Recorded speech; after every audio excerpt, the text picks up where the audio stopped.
Sa anumang uri ng negosyo, lalo na yung mga may kinalaman sa pagkain at inumin, mahalagang may kaukulang permit at mahigpit na pagsunod sa food safety regulations upang matiyak ang kaligtasan ng publiko at makaiwas sa mga kasong legal. Sa City of San Fernando, ipinasara ng lokal na pamahalaan katuwang ang Food and Drug Administration o FDA ang isang calamansi juice manufacturing site dahil sa umano'y operasyon ng walang kaukulang permit at distribusyon ng hindi rehistradong mga produkto. Isinagawa ang inspeksyon sa Barangay Baliti nitong Lunes, May 18 sa pangunguna ng Interagency Lawful Business Operations Coordination Task Force matapos makatanggap ng impormasyon mula sa FDA kaugnay sa umano'y paglabag ng kumpanya.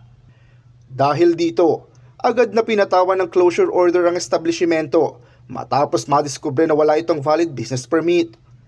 Kasabay nito, nagsagawa rin ng hiwalay na investigasyon ng FDA hinggil sa napaulat na paglabag sa mga panuntunan sa food registration at kaligtasan ng produkto.